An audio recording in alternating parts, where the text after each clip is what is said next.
Hi. Hey, hi. How are you both? So I'm just trying to put my phone on silent. That is fine. That's completely fine. Um, First of all, Dr. Min, thank you so much for being here with us today. Pleasure.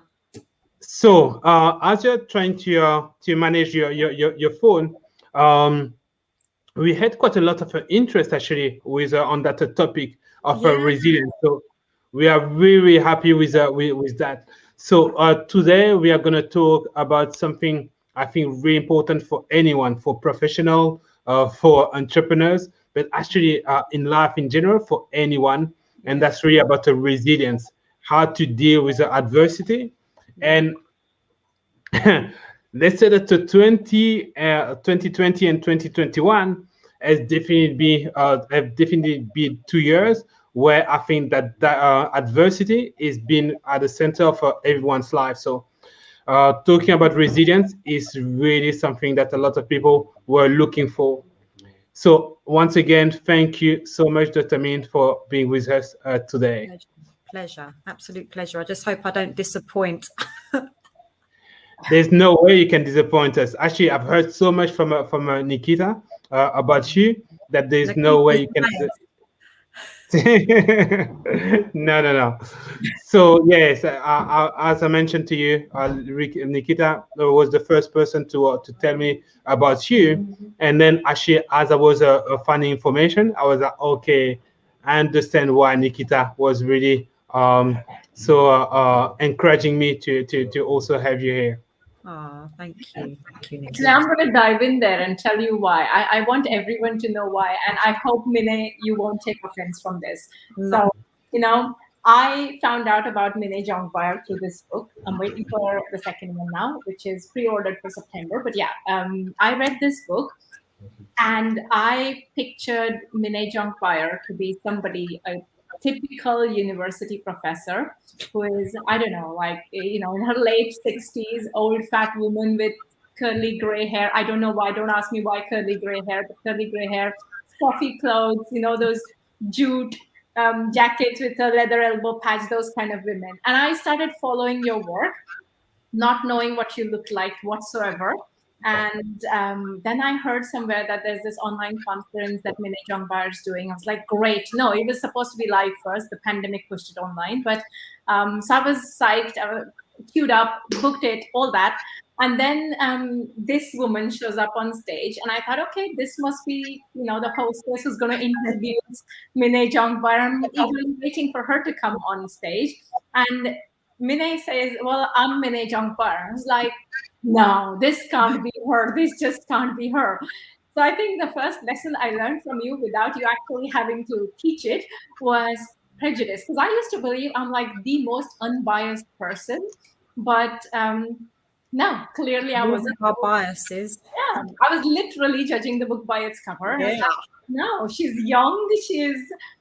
You don't look like an author, sorry. And I was like, no, this can't be it. And PhD in neuroscience was like, no, I mean, sorry to use these words, but I would have expected to meet someone like you because of tattoo and lipstick and everything else at a rock concert. Not Yeah. at an That's education. where I'm usually found. I'm not going to lie.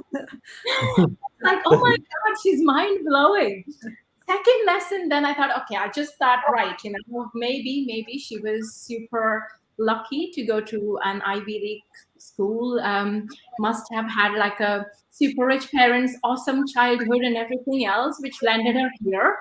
And then at the beginning of her conference, she starts talking about ACEs and why she believes in protecting children and all of that because of her own experience. I was like, now you're proving me wrong on every level. What's wrong?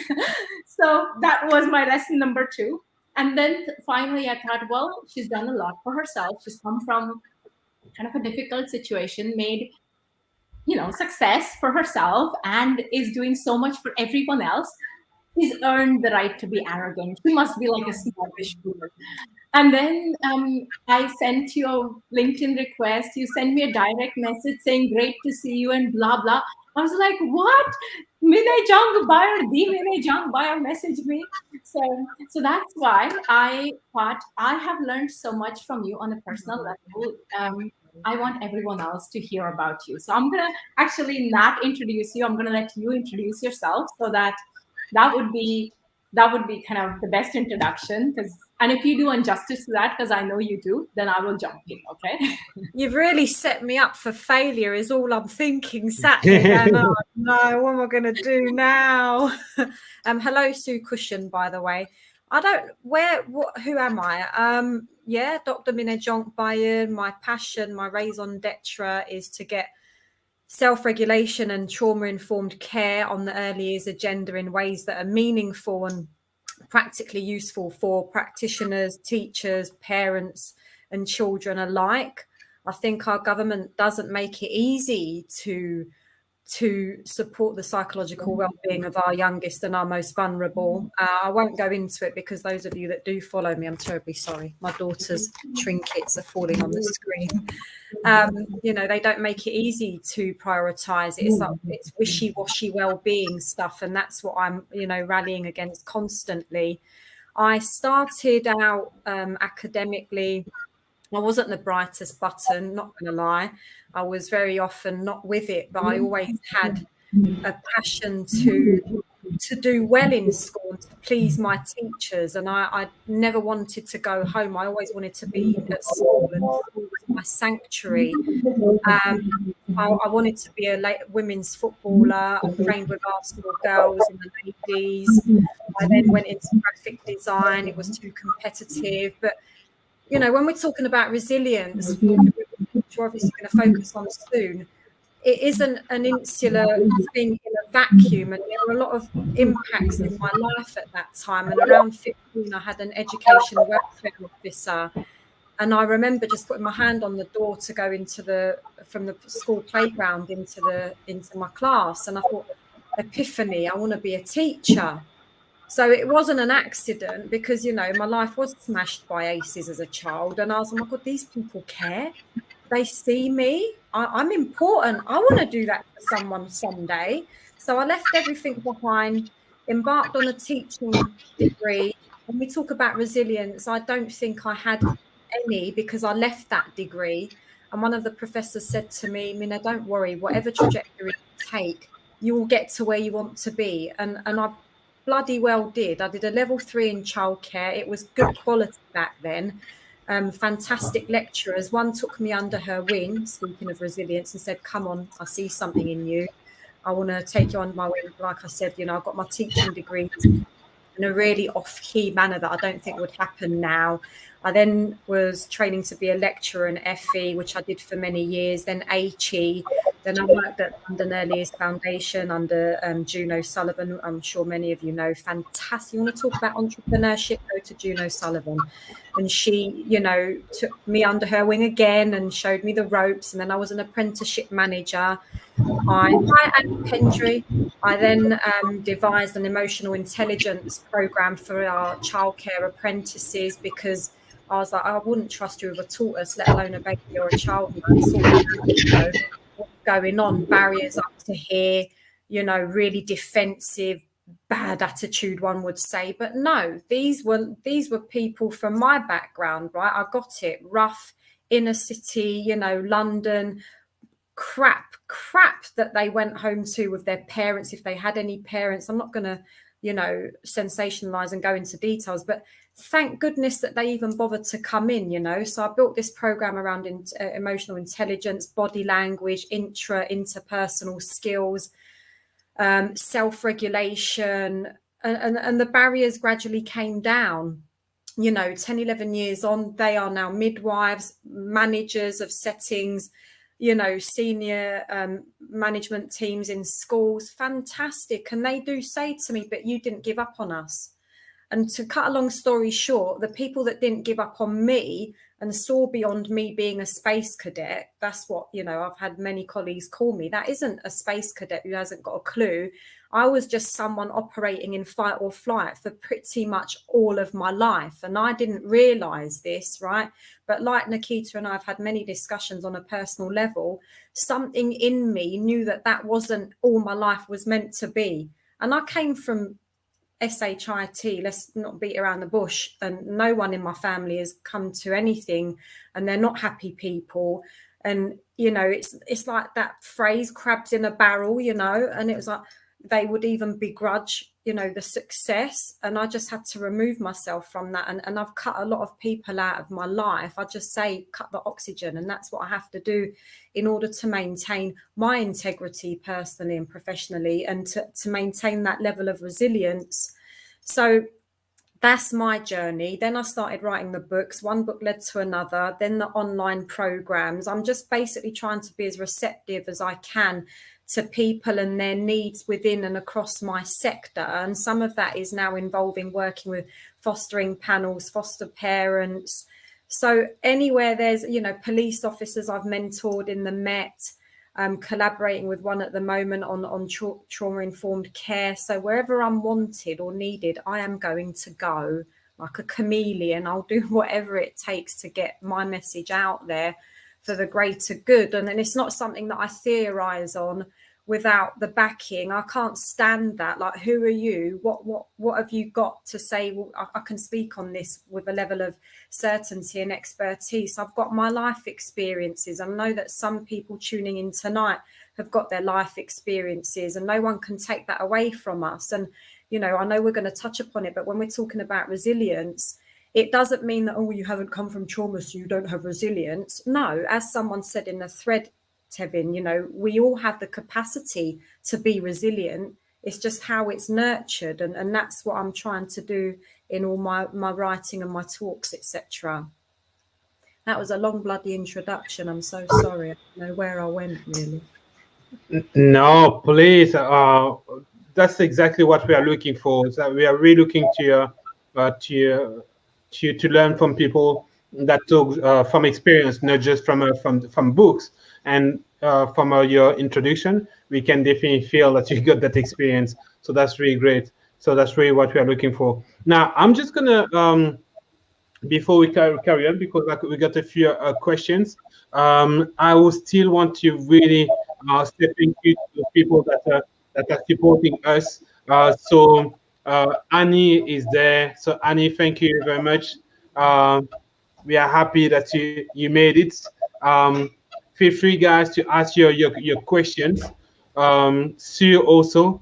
Sue actually was really looking forward for the chat. So we have a few questions, because when it comes to resilience, we are, as entrepreneurs, that's always the quality that we hear about. Okay, to be resilient. So one of the first questions that I will ask you, and tell me honestly what you think, would resilience be a prerequisite for success for entrepreneurs, but in life in general? Yes, absolutely. That's clear. And I know I've got my business for what it is, but I'm not an entrepreneur. I don't count myself as one. And, you know, my husband laughs. He went, I hope you're not talking about entrepreneurship on there. I'm like, no, have no fear. You know, no chance. But you have to have resilience, i.e. you have to have the capacity to self-regulate, and that is to manage your own responses to adversity. Right, there's a sound choice and a not so sound choice, but those of us that can't self-regulate and find that resilience with us, and it's a broad spectrum, right? We know this. You will fail Correct. to thrive, be it a business person, professionally, in romantic relationships, personally. We have to have that grit in order to you've fallen down, you're going to get back up again. Only you're going to get back and do it better, and that's for me. I mean, I don't know how I've learned it. I've cultivated it on my own, because my family is a lesson in how not to parent a child, for God's sake. I mean, you can't make up the stories I could tell. So for me, out of that carnage came, oh, hell no, I am not repeating this, and I am not going to, have this be my life, It's like what I talk about in the updated edition of my book. We are not our adversity. We are not our aces. So I say, I'm ace, but I am not my aces, right? We have to find it within ourselves, no matter what hook you can hook it on. You have to find something or someone somewhere that gives you the hope to carry on. And for me, like I've alluded to, it was my teachers.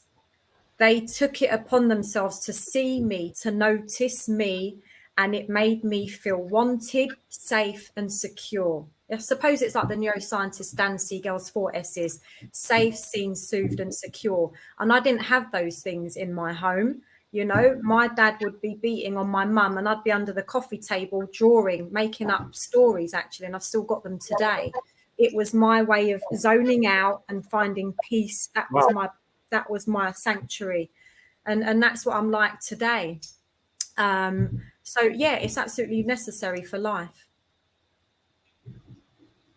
Yeah, at least you got the answer is really clear. So if guys you're asking about that questions, yes, and I agree with that. Resilience is definitely a quality that is super necessary to be successful, not just in a entrepreneurship business, but in life in general. What do you think yourself, Nikita? Yeah, I totally agree. And as Mine said, you have to find something, someone that gives you that hope to get back up after you've fallen down.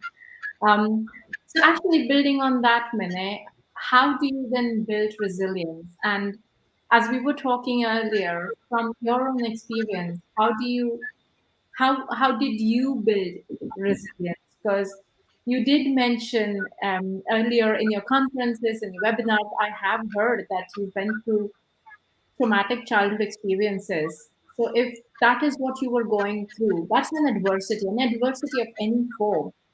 If you were going through that adversity, how did you build resilience? I found purpose.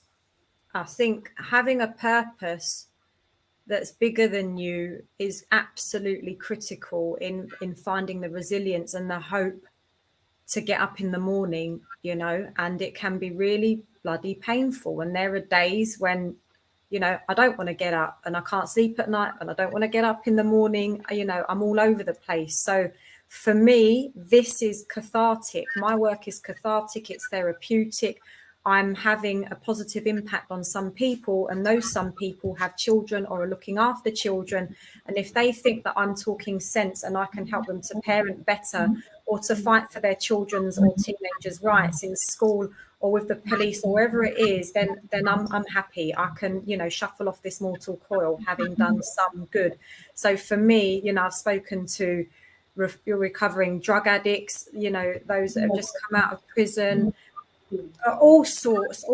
You imagine it, I've, you know, experienced it. And for me, it is what have they got going for them? What are their hopes? What are their dreams? Dreams? I don't have dreams. I just don't want to kill myself. You know, I want to be here in the morning is a common refrain. And I think for me, it is just having that bigger aim to help others, or whatever your dream is, your business, pursue it. You know, I've worked with so many that are on LinkedIn that were just starting out, you know, having left therapy for 20 years, recovering addicts, like I've said, and me now I really want to get into mental health. I want to be an advocate. I want to do more talks. I want to write my book.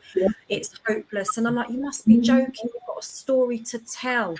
Pin it, make a plan, talk about it with others, latch on to those that will enable you, that will support you, that can get you somewhere. And also stay away from naysayers. I have been told time and time again, oh, really? You're going to go into that? I don't think so. The pay isn't good. I'm like, okay, I've got your name marked on this list. Stay away, because why are you thwarting my dream?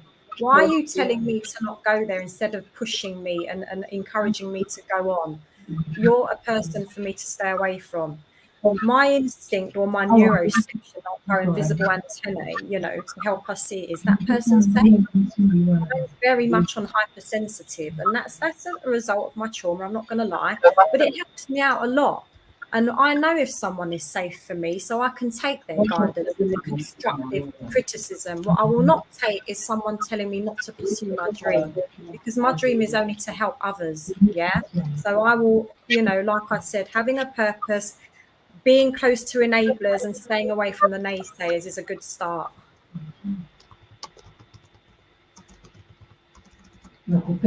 I'm just taking notes, to be honest, because I think that's those two principles that you share with us are really, really powerful. And I think that's and at the same time that's quite simple, but we often hear that what is actually quite simple to do is actually quite simple not to do. So I really like that. So you said that you build resilience. There are two things that you really recommend to have like a purpose, and I like that you have something that is bigger than us, you know. And the second one was to get away from the naysayers. So those are two really simple but really powerful principle. Thank you for sharing that. That's beautiful. Actually, that is so true. And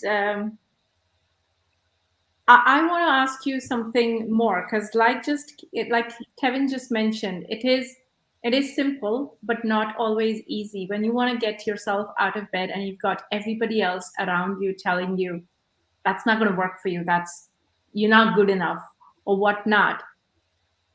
There's got to be some inner dialogue, right? Because you've got so much noise that drowns your own dreams. Even if you do have a purpose, that does happen. And I'll give you a small example. I mean, my mom had a very traumatic childhood. She was brought up in poverty, but she had an inner dialogue that kept her going. And she taught us that from a very early age.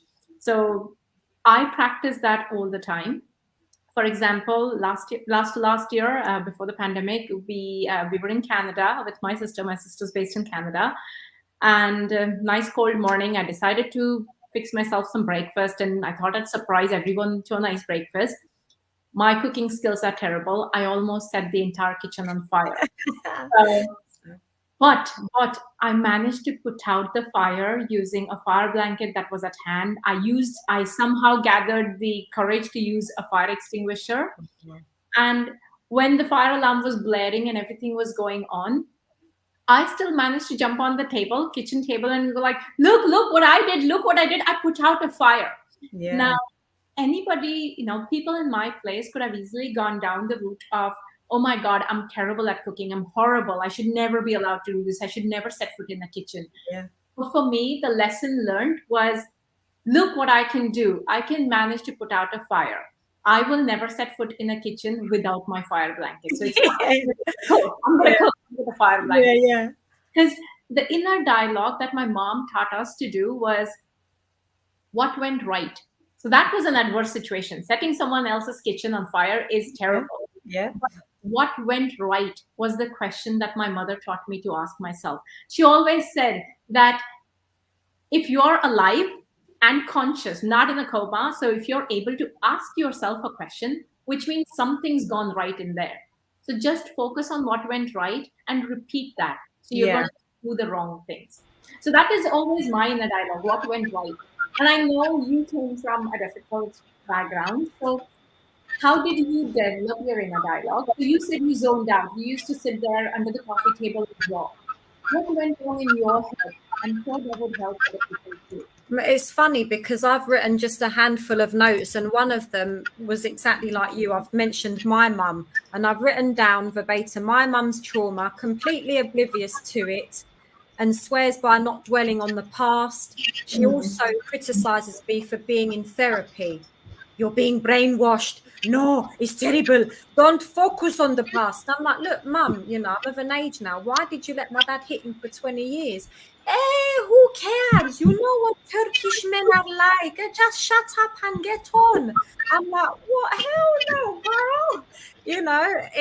So there are no, Nikita, there are no lessons that I can impart to anyone from my family that should be in print or shared, on a social media forum. I mean, they're a car crash. I don't know. I could do a whole session on them alone. I mean, she does say, like you said, hey, look, I've done this. And I'm like, hey, mum, look, I'm a doctor. I don't care if you swept the streets for money as long as you are happy. And I'm like, yeah, but come on, man, credit where credit due. Come on. No. I'm a very, very strange family. So I've had to carve out what I think is good parenting and parent myself. And that's a common thing, right? Be the parents yourself that you never had. And, you know, and I'm fortunate enough to impart that to my child. And, you know, it's, you know, you asked me what I was thinking of when I was under that table. I was thinking, I really want to finish my picture and show my teacher in the morning. It's that thing of, I've got something to live for. I mean, it was that dire, you know. Yeah, I don't know where to go with that. It's a bit raw. It's a bit raw. But So I definitely like both principles. I think they're really useful to focus for on the positive with Nikita, and yourself, the answer that you mentioned, Rich, that's a bigger purpose, and to get away from negative people. So I really like those two answers. But when Now, you can't, yeah. but sorry to interject, when you can't even get away from that trauma and you're enmeshed in it, because many of our children are, it's very difficult to come back resilient. You know, if we're following the ACEs model and the theory and the framework, like I was saying to Nikita, you know, 4 or more ACEs, you've got 20 years less life expectancy. Let alone, you know, people like me who hit 9 of the 10 ACEs, we should be, you know, dead would be a good place. So, you know, that you have to cling to something. And I think, you know, be it your teacher, be it your neighbour, be it one relative. I mean, you know, I mentioned my mum being the way she is, but even in that carnage, my mum was like a wolf with her cubs. No one can touch me, but, you know, the likes of my dad touched her, and it had an impact when you're seeing this firsthand. But you know how this is another, perhaps a bit of a warped way of building resilience. I would rationalize what I would experience and see and say to myself, and I remember this, I was only 6. I swear to God, I remember it because I had my Minnie Mouse flip-flops on, and I've got 2 brothers, and the middle brother's dad was a tormentor to my eldest brother. And we met him when I was 6, and I was like this in the downstairs of the flats. And I remember vividly thinking, why isn't anyone beating the 7 shades out of him? And I went to my mum afterwards. I said, why didn't Baba, my dad, why didn't my Baba beat him up? No, Mine, no, forget it, you know, don't worry about it. And I'd have to go to weekly psychiatry sessions when I was 6 with my older brothers. That's not an easy thing to negotiate as an adult. There's no normality therein, you know. And I remember being 6, 7 at the time and sticking my fingers up at the mirrored screen because they can see this, but you can't see them. And it was, I had to coach myself. When you can't escape the carnage, I mean, there are biological factors, psychological factors, sociological, cultural factors that come into play with resilience, right? These have to be counted in whatever definition you have. There are hundreds and hundreds of definitions globally. And I think it's a highly subjective term as well, because what resilience for me isn't going to be the same for Nikita and Tevin. For me, it was born out of necessity.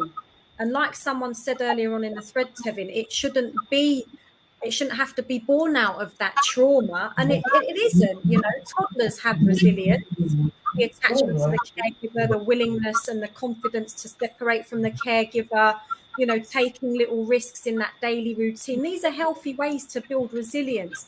You know, your caregivers wanting to see you try and fail. I love failure, embrace it, bring it on. But they're safe, they're measured, right? But we need to think about our children, our teenagers and our adults that are vulnerable and unable to escape the trauma. We have to instill in them that sense of hope and, you know, that can do. I am going to be okay. I can overcome this, because believe me, I haven't met one person, obviously, otherwise I wouldn't have met them, that hasn't overcome it, even when they're in it. And I posted the other day on LinkedIn saying, you know, you can't escape from the trauma every day. But there is something in you that can. And like Annie's saying, and I was just going to say it myself, it's that inner dialogue. You have to have that first, the self-awareness to realize this isn't right. I'm better than this. I don't deserve this. But you Yes. know, it can go on for so long that you become brainwashed, and I am that worthless person, I am that useless person, oh my goodness, I don't have the capacity to move, I better stay put and shut up and stay, there's nothing else for me. So the more we can have these kinds of dialogues and raise awareness at the very least is so important, more important than you and I can ever know. Because like I said, there are some of us at this moment that can't escape. There are some, like Sue Cushion, saying she was the first in 9 siblings that broke the cycle. Likewise with me. But then you can do a case study on each of, Sue, I hope you don't mind me saying this, I'm so sorry, it's because you're being open as well, that, you know, you do a case study on each of those siblings. How were they each treated by the parents? Where was the abuse the worst? Who suffered the most? For how long? What was the support in place? What was that child's dreams? Who was there for them? And then you'll begin to unpack, so these protective factors were in place for Minnie, but they weren't in place for brother number 1, brother number 2. Both of them are geniuses. I'm the thickest one out of the 3 of us, but I had that self-regulation enough to stick with it, because I knew if I didn't, I wouldn't have a life. Right. And my therapist still jokes with me. She's going, you know, you should take a leaf out of your own book and exercise a bit more self-reg. But I do my best, but it's very difficult. And I know I'm not the only one who comes from a background, imagine it, where both your caregivers have 0 self-reg. It's all, the guts are all out there for everyone to see and hear day in, day out. So to cultivate an understanding of what it means to manage your inner thoughts, your inner workings, your responses to adversity, you're carving out your own way. And that's treacherous, because studies are showing us time and time again, those of us that can't self-regulate, self-harm. And I'm on about suicide, because we haven't had that, whatever it takes to go, I'm going to hold on. I'm going to be all right. Just a few more minutes. That's how desperate it can be. Or just a few more hours. I'm going to be okay. Whatever it is, cling onto it, right? But some sadly don't have that capacity. And they are, you know, they are the ones that leave us. And I believe most of it, if not all, is avoidable. I definitely agree with you. And that's more or less the message that we want to share. And I really like the fact that you started with saying that, okay, yeah, you don't see yourself as an entrepreneur, because even if that's true that obviously we deal with a lot of entrepreneurs, but at the end of the day, and I think that Nikita, myself, see things quite in a kind of a similar way. Entrepreneurship is just one element of your life. It's not because you are successful in as an entrepreneur that you're going to be really fulfilled. And the end goal for us is really to have people fulfilled. And so, and in that sense, fulfillment of fulfillment. Yes, to the context of the topic of being resilient is so important. And as you mentioned, there are some times where people cannot get away of negativity, and I really like for you to even for those people actually to find some kind of to offer some kind of a suggestion to look at what they can hang on to. And talking about that, there's like a nice comment of Annie Pendre. We got quite a lot of really nice comments today. Reflecting on hope and what has brought joy over the last year has been critical, and finding those shining moments to support your resilience and next tiny part of your journey. So really reflecting on hope and all those little elements that can actually show you that there is hope. So I like what Annie as suggested. And there was like another comment I found it really interesting. So Annie talks about hope, and Siri here, she in her comments, I'm going to let you read it also. I'm reading at the same time. Love this. Thank you for taking the time to share your story. So once again, thank you, Dr. Min. Resilience can only be built on adversity, as painful as the experience are. There is the choice to sink or swim. And when we choose to swim, amazing things happen. I'm sure you will be a magnificent advocate and give many people hope. Like as you say, we all need that. I call it a buoyancy aid in the wild waters of life. That's really nice. And we got two people who actually talk about that element of a hope. So hope seems to be a theme really important in that. Thank you, Terry, for saying that. I think, though, that touches upon a few comments in the LinkedIn thread from earlier, Tevin, where they're saying, well, resilience shouldn't only be, like I mentioned at the beginning, you know, only people that have suffered adversity are resilient. That's not true. And I want to make that very clear, because like I said, we all have the capacity. We all have infinite potential for anything, right? It's how we are reared, looked after, supported or not supported, that it then becomes, you know, narrower and more defined and intentional. But, you know, resilience should be nurtured from all caregivers from birth. Like I listed, you know, it starts with the healthy attachments and the risk taking and the supporting through failures, etc. It shouldn't be, sadly, only through adversity that some of us survive. And on that note, for me, resilience isn't only about surviving, it's about thriving after. Right? It's not just what will get back up. It's, well, how are you going to adapt? In which ways are you going to be flexible? But for me, therein lies the massive contradiction. You know, I've given 3 sellout talks on trauma, and there's a slide which I adapted in the end because I felt like, Minna, you're really cussing yourself too much, man. And it was saying, you know, what a catch I am. And I list out all my characteristics that only those very closest to me know. But in the spirit of honesty, I'm going to share them with you, right? Because I've said to you, what did I just say to you? I've forgotten what I just said. Oh, yeah, flexibility and being adaptable, but I'm not. So I am in the greater scheme of things, right? I'm thinking, right, that didn't work. Bring it on. I'm going to try it this way. And what I'm saying is, I touch wood, I am flexible and good professionally. Personally, no, I'm not great, right? So I'm not very flexible. I am rigid in my routines.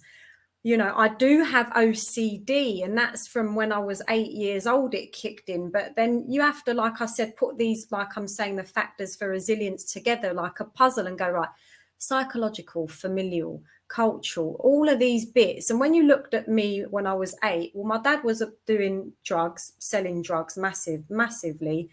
You know, he went to prison, got done for 12 years, served 6. I'd have to be taken out of school, my sanctuary, to go and visit him in all these prisons. And I started developing fears around my mum and dad dying or leaving me, right? And I would think, right, if I do everything 8 times, this very long story short, it's going somewhere, I would protect them and they wouldn't leave me. I made myself so physically sick. I ended up in hospital nearly every week, right? It was awful. And nobody would see that my mum's black eye and me in a mess as a young child were flipping clues. Hello, domestic abuse. And they're like, oh, maybe she's got asthma, put on the breathing mask. Oh, maybe she's got digestive problems. Really? You know, there was a lot going on, and I am riddled with inflammatory conditions to this day. And that isn't a coincidence. It's because my immunity has been so suppressed by living in fight or flight for all my bloody life practically, that it takes its toll. So what I'm saying is, when we're looking at resilience, we can be resilient professionally, but not personally, and vice versa. So the traits that are in me are resilient professionally. I wish I had them personally, but I don't. And that brings me on to another thing, protecting ourselves. Professionally, I think I'm adept at protecting myself and making wise choices. Right, well, I'm not going to make much money on this one, but my message is bigger than that, so I'm going to make that choice to do this. I'm going to dedicate my time, my energy, my resources. But when it comes to relationships, give me the one with the big red arrow saying do not touch. I'll go for that man, right? And it's just purely obvious that it's, you know, the most toxic, manipulative, narcissistic, abusive person I'll go for. people are like, Minnie, red flag, red flag, red flag, red flag. Go away, Minnie, go away. I'm like, no, it's fine. I can protect myself. And then I'll add the trauma onto the trauma already and then go, oh, well, it's okay, because I function in dysfunction. I can handle it. And then I get, psychologically battered furthermore and just confirm for myself that humans are not to be trusted. So what I'm hoping people are understanding where I'm going with this. Resilience is not one binary definition. There are so many shades to it, and you can be fantastic in one remit and another based on your traumatic experiences. For example, you're going to trip yourself up. And it takes, you're talking about Annie Pendry and Kerry and me and Nikita and you as well, talking about hope. Yes, there must be a hope, but two key things with that really, essentially. One, the ability to have that self-awareness, right? And then that inner dialogue to be able to go, okay, well, this isn't tickety-boo, okie dokie, what can I do about it and about me? And then you start making those steps towards wherever you want to go, and that instills the hope. But if you don't have any of this, that internal awareness, that psychological awareness, then you're going to be stuck in that situation indefinitely. And that's dangerous. It's even more dangerous when we're adults and we let ourselves become brainwashed by perpetrators that remind us of childhood figures, because it's just going to confirm to you, oh my God, they're saying the same thing as my dad did. That means I deserve it. But who am I? I'm going to have to stay put. I'm stuck. And that's what we have to help cut through. That's kind of interesting, actually, because something you said in there about resilience not only coming out of adversity. My father said this purely as a joke, to be honest, because, as I said, my mom came from a very difficult background, whereas my dad came from a very privileged background. And anytime there is talk about building resilience, her story was published, rags to riches, and all those kind of big things.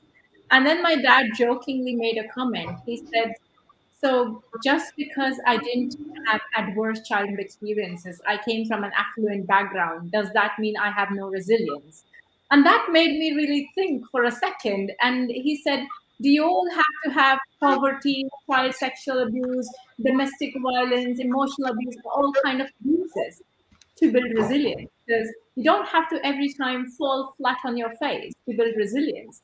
And that really kind of made me think. And I was not sure where he was going. But what you just kind of said, I'm so sorry to interject. Sorry, go on. Sorry. No, that's it. That's all I was saying. Yeah. What you were talking about reminded me of what he was saying, that resilience is not just about falling, getting back up and surviving. It's about thriving. So even if you're surviving, you still need to build your resilience to be thriving. You don't have to wait for that adversity to hit you in the face. That's right. Then you can start thriving. It doesn't work like that. And that's right. And there are loads of trials and tribulations in life. And like I said, even encouraging our children to engage with them and like I said, risk taking, building that confidence and pushing the boundaries with our children, obviously taking into consideration their temperament. You don't want to trigger them by pushing them into something they really aren't ready to do. But like with my daughter, I will say, no, go and try it. No, like it was a zip wire, because I love doing stuff like mud runner and tough mudder and all that. So I'm like, come on, let's do it. And she did it, and her confidence was like rocketed after it. So resilience, for me, is a spectrum, isn't it? Like most things are in life. You don't want to be at the right end of it, with the 10 aces, which is where I'm at. And for me, you have to be careful as well when you are living a life as an adult from that perspective, because you may have such unrealistic expectations of your children or those with whom you work, because you can think, oh, is that all you've gone through? Well, I've gone through this and this and this, but so what? As the ACEs studies have been very heavily criticized because of the whole methodology behind it. And you can have one ACE and that could devastate your whole life.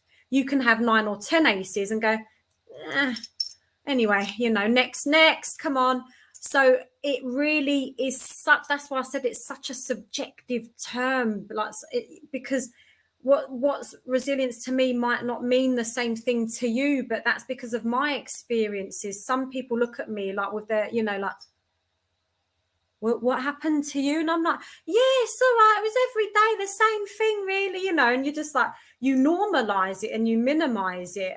But it's not bloody okay on any level, right? And I want my child to know that it isn't okay.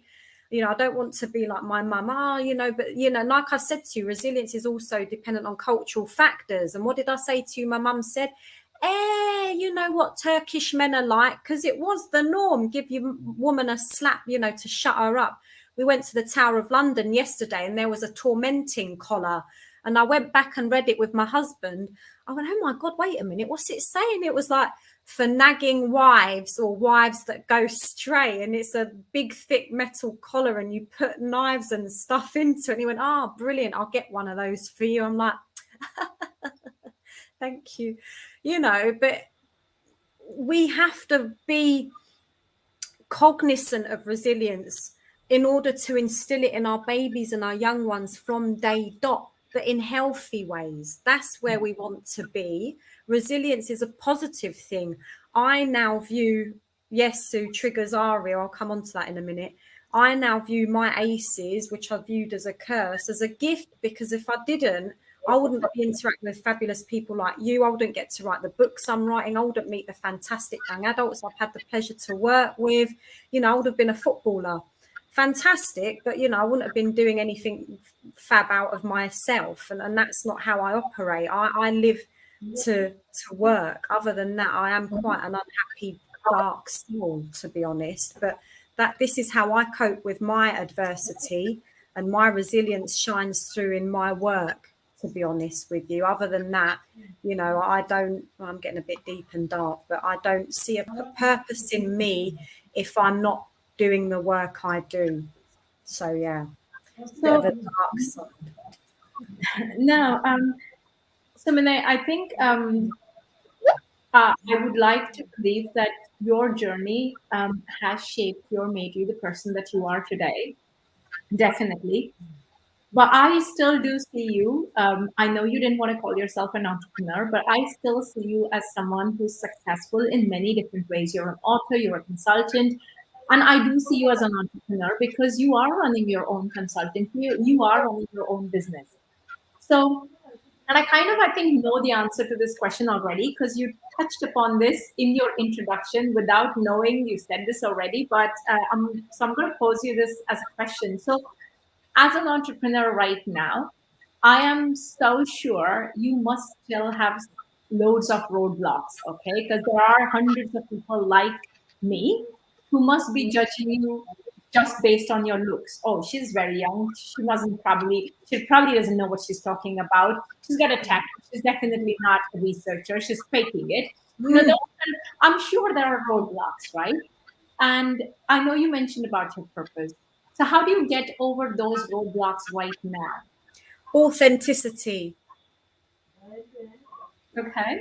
Yeah, for me, it's as simple as that. I have a message that I know is critical to well-being and life itself, and I'm not going to stop pushing that message.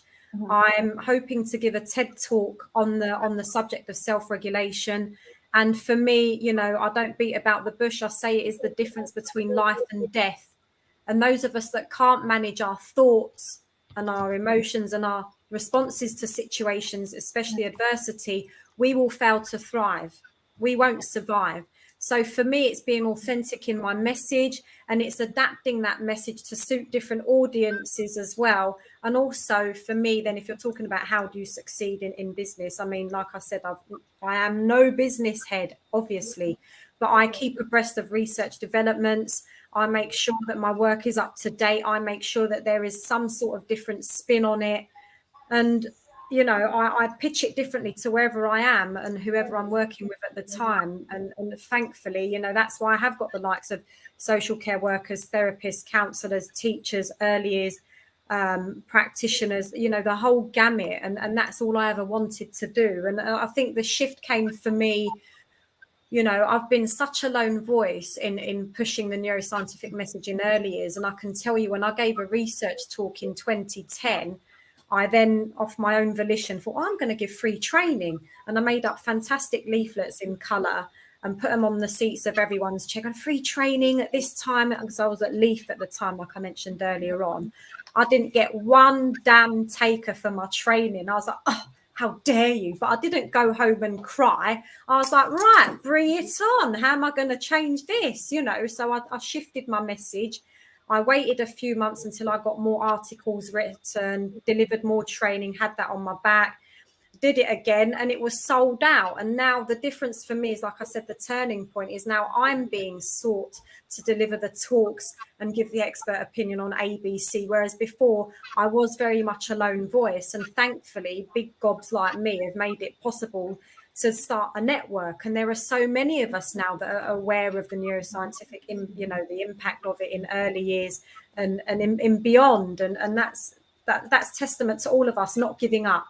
You don't give up at the first hurdle. Otherwise, what the hell is the point? You know, the more adversity I suffer, the stronger, touch wood, I don't want to jinx myself, I become.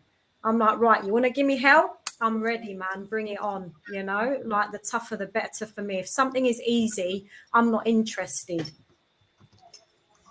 Mine, I know you did mention that you're not a business head, but I think maybe then you have it naturally, because what I picked up from your introduction was what you do. I do know what all you do, because if I say anything more, you'd probably go report me as a stalker online.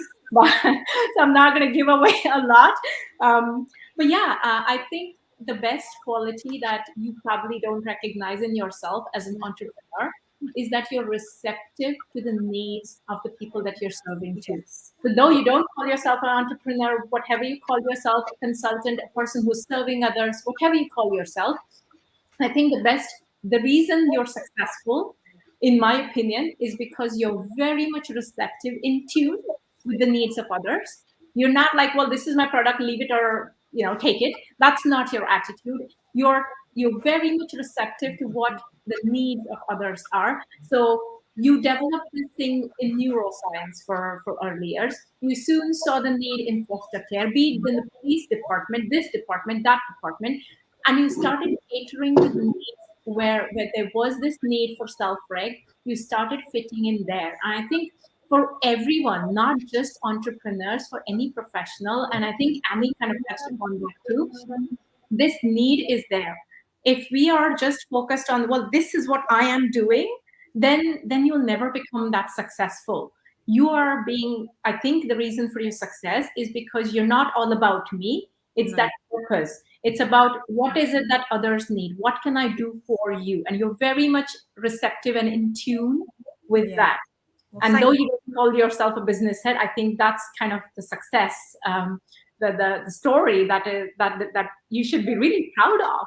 And I didn't know you started off that early in 2010, because you know what? I'm not going to lie to you. I was going to send after this. I have typed up a long message to send you on LinkedIn, which was going to be, you know, you've inspired me to write my own book and do this and do that. But then I was going to write to you saying, I can never be like you. I dream of being like you.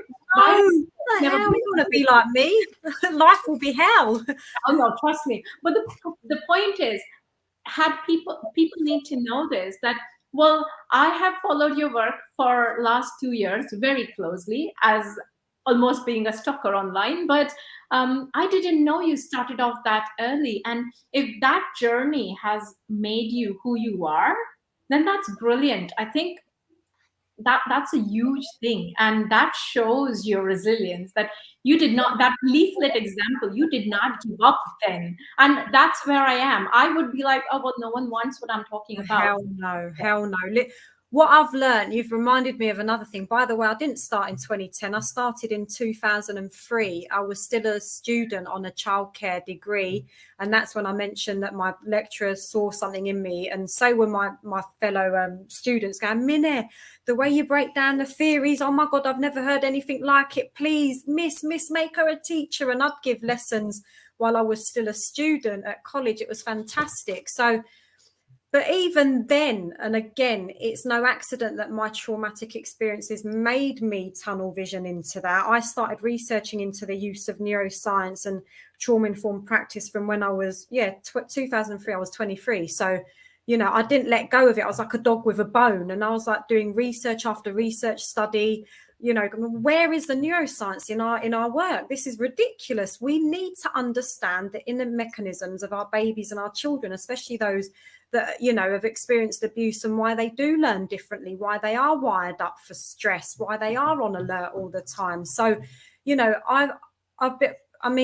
you talk about the leaflet incident. I was told by a curriculum manager when I was about 24, and I was teaching levels 2, 3, 4 and 5 I started. And she was like, why are you doing proprioception with level 2s? They don't want to know that. I'm like, what? Proprioception? It's one of the 7 senses. What are you talking about? Of course they have to know this. Like, just, you know, daring to do different. Like I said, I've never followed behavior management. All of my students would have been kicked off the course in the first 2 hours, you know, for the craziness that they would be doing. Like, you have to adapt. And if the rule book doesn't work, for me, I'm not just saying this, and I'm passionate about it as well. I don't care if there are people that are going, oh, that's completely inappropriate. I rip up the rule book. Behavior management, for example, didn't fit my students. I'm not going to cuss them and go send them to the principal because they didn't hand in the assignment or this and that. I had them eating dinner in my flat at the time. I had them over at Christmas. I had them doing assignments in my bedroom.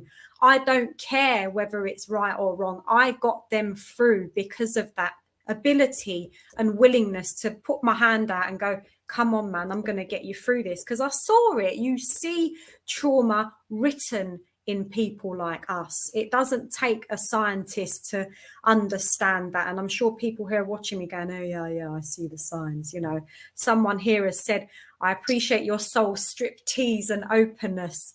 Thank you for that. You know, I think why hide it? I mean, you do have to adapt. Like you said, you do have to be receptive. And if something doesn't work, that's how I teach my daughter. I say, yeah, I got it wrong, because my brain's making different connections and I'm working out different ways of doing something. So, you know, life is a journey and we have to engage in it thus. And, you know, it's easy for me to say, you can't give up, you know, even though you got knocked down 10 times in a row. So what? Make it even better. Persist. You will get there. If you have an aim and it is in your heart, it's in your soul, it's what you live, breathe and eat, you're going to get there. You will get there. If I can do it, and I'm clueless when it comes to business, I know others can. I've just been passed a message by my daughter, sorry. Oh, bless her. Bless her. Yes, so sorry. That is completely fine. I really believe that children are the future of humanity, so they should take priority on everything. But I really like everything that you have shared with us today. And once again, that's so interesting to see how what you define as really important in terms of resilience. Not being an entrepreneur yourself, that's so interesting to see how useful it is for entrepreneurs. And I like what Nikita have also added, the fact that you're really in tune with what people need. And I really think that if you put all together all the different information principles that you have shared, that Nikita have shared, I think that we got definitely a few elements that can help entrepreneurs to be successful. So if I look at the notes, so what did you mention? Some of them. Do you have like a purpose that is bigger than us? I think that's definitely something that's so important as entrepreneurs. You know, instead of just thinking about making more money, but now have like a bigger purpose than just making money. So I really like that the first principle. You mentioned also about avoiding negativities, naysayers. Once again, for entrepreneurs, that's so easy to have those people telling you, putting you down. And so I like the idea to, once again, to get aware of those people. And if you cannot get away from those people, I like what you added to actually find in your surrounding who you can hang on, hang with, that will actually give you that kind of a hope. And the element I think that's so important is the fourth one, the one that was shared with Nikita, is really the one to be in tune with uh, the needs of others instead of being like just a self-centered, but to really try to see what other people need. So I really like all those people that you share, guys. Can I interject as well? Because we have to remember, I don't think any of us are going to be, well, some will, right, who are super creative, but none of us are going to be entirely unique in what we're trying to get across. And that's why that ties in with, aligning yourself with like-minded colleagues who are on a similar trajectory as yourself. And especially those that are more well-established, have that backing in the research. For example, I'm talking about me here. It's really helped to propel me and give me that credibility, which I, like Nikita and I always talk about imposter syndrome. I think to myself, who are you who are you to be doing this? And I'm like, well, one moment, this person believes in me. This person has supported me. They've, endorsed my products. So I have to remove the self-doubt that has been instilled in me in childhood and adult relationships and just put it in black and white and go, but you made this. People are responding to it, and I'm like, oh, absolutely, that's a good thing then. And, it's so important to build that network for yourself because, like I say, we're not the only ones doing what we're doing. There are so many. So I suppose it is that USP. What is it about you that is different and that is going to stand out from that person, but never alienating yourself? And there are people in my sector, I know, it's not unique to our sector, that do have that level of arrogance and one-upmanship, and I can't stand it. I don't go near these people. They're toxic. And I remember writing this current book of mine, and I know this is something I've said quite a few times, but it's relevant now. And, the eminent Professor Colwyn Trevarthen put me in touch with a neuroscientist to provide the theoretical backfill for the book, because my publisher loved the concept of the book, but rightly so said, but you're not a neuroscientist, get the theory by a neuroscientist and fantastic, we're going to back it. Very long story short, right? This person is in early childhood and neuroscience. He is a neuroscientist. Very early on in the project, he fell silent. And like my former PhD supervisor calls me her little bug, because I bug her, I harass to get what I need to make my projects come true. And I was like, I'm so sorry to my editor, but what's going on? I haven't heard from him for months. He's not getting back to me. And she said, Minna, we've tried to keep you out of it, but basically he said he didn't know what a book like mine had to offer the early years practitioners while wanting a cut of the profits.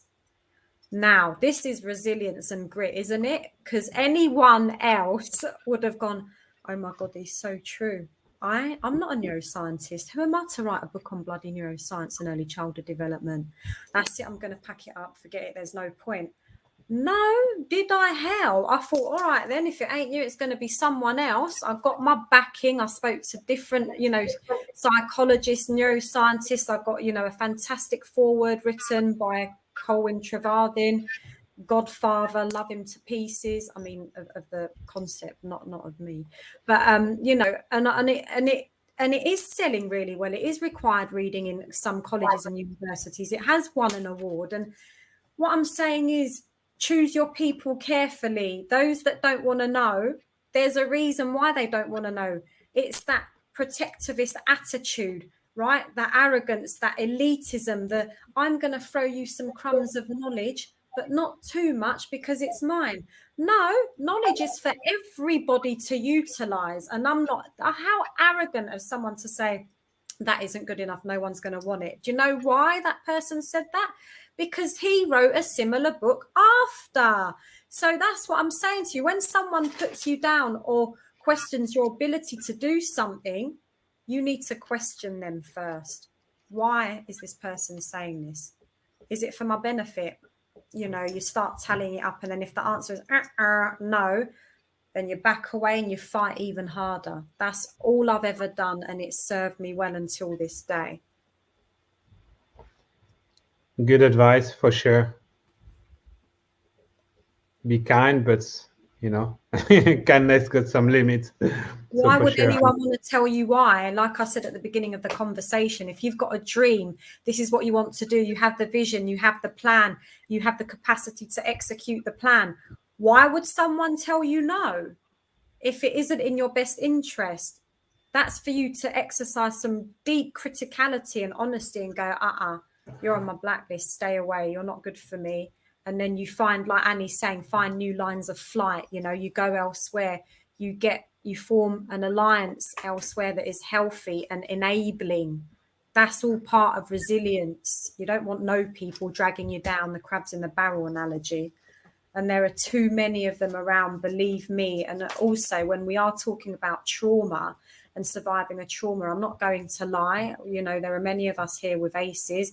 We can be vulnerable as well. We can be susceptible to those predators out there. And I'm experiencing this at the moment. And it's very difficult to rationalize that and then come out of it and go, oh, but I can be successful in other remits, but here there's a stumbling block. And I think that's part of, a trauma of mine that hasn't been fully processed. And I'm very open about that.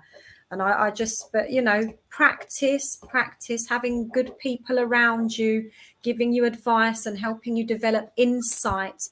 These things are invaluable in building that resilience that you can then transfer to different life situations. And then it does take that self-awareness and ability to reflect in a brutally honest way.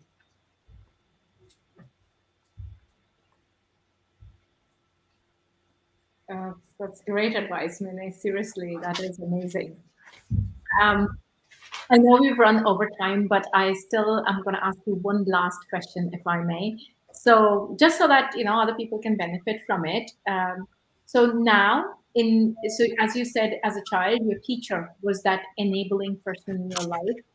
Now, who is it? I mean, we don't want to know if you name a person, we won't know them. But how do you choose an enabler in your life now, where you are? Ooh. My daughter was mocking me. She went, ooh. Enabling now. No family members. That's the easy bit done. I would say my former PhD supervisor, Dr. Chris Pascal, is my guiding light. I think I've dedicated both my books to her. My daughter, stands to reason, gives me hope when I am a very hopeless person, in honesty. And I'm going to tell him this when I speak to him later. Believe it or not, actually, because I tell him I hate him enough, but my husband, he's put up with a lot of my crap, and he's got his own traumas, and he's actually very enabling, and sometimes I can I don't take him for granted, but it's that itself is a very difficult relationship. It's not conventional by any stretch of the imagination, but he will do for me whatever is needed to enable me to do the work I do. And you talk about entrepreneurship, and obviously the key element is you need to make money. I know I'm being too personal. I don't earn buckets, and I'm in a comfortable enough position financially to be able to do that. And like he says, look, wake up, when you wake up, when you feel like you can't go on, because I do have these kinds of conversations, and I'm not going to lie, when I feel like I can't go on and what's the point, he's like, look around you, like you don't even need to earn any money, he'll say to me, but you can share your message in however, way you want to do it, because he has enabled it, and I, you know, and I'm very blessed. I'm not in a 9 to 5, 5 days a week.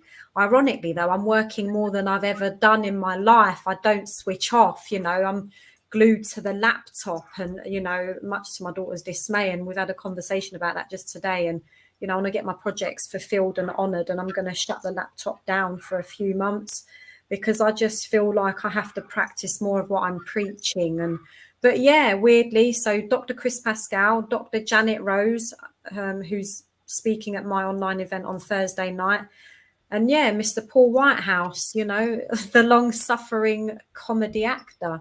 Yeah, weird. I'm going to tell him that admission, and he'll be very happy. Dr. Min, so thank you so much. I think that we have definitely we still have quite a few questions for sure. Hopefully you will come back. We kept you a little longer because thank you. We really appreciate that. Now, once again, for me, it's really about adding value to as many people as possible, and you have definitely help us to achieve that for entrepreneurs and for not entrepreneurs.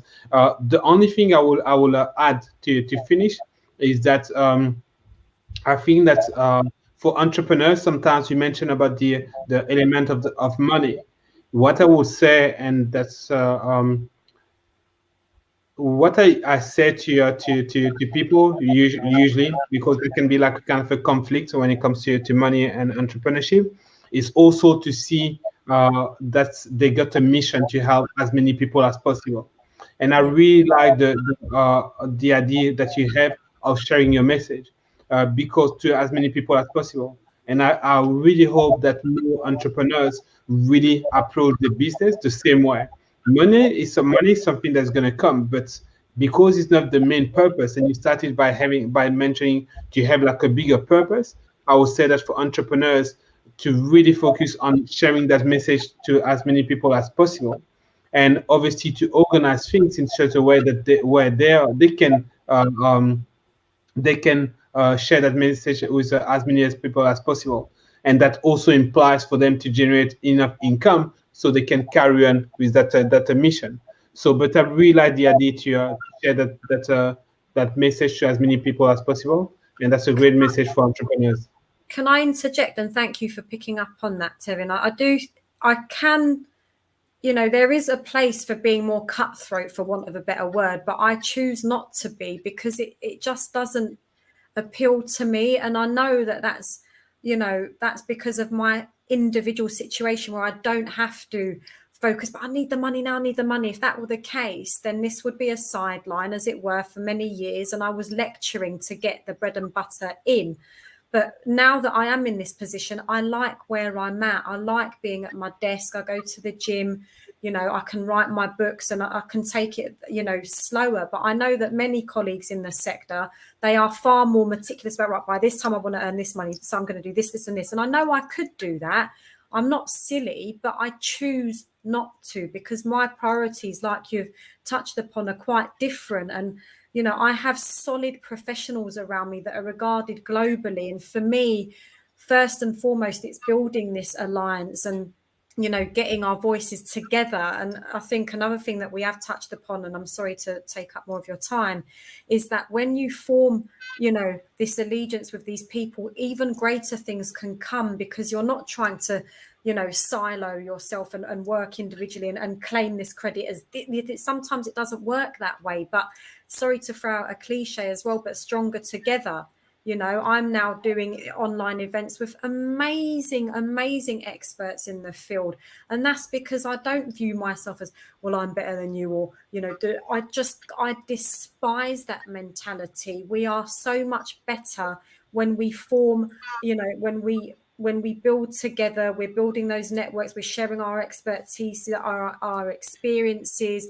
We're all adept at different areas. And I think bringing that together is truly where the magic happens. And that's what I'm more about. So of course, you know, you make your money, but that comes naturally anyway, right? Because you're executing that plan and it can't not happen for you.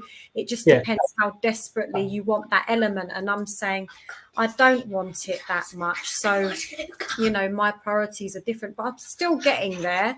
And to be honest, you know, I forgot what I was going to say. Oh yeah, that's what I was going to say.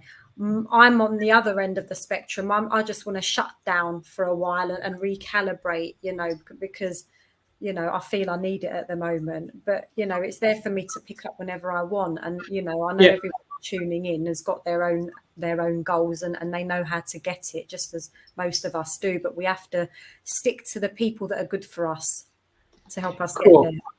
And I also have to say, as you mentioned about like other people, I would like to really thank all the people that also contributed to that a really nice debate.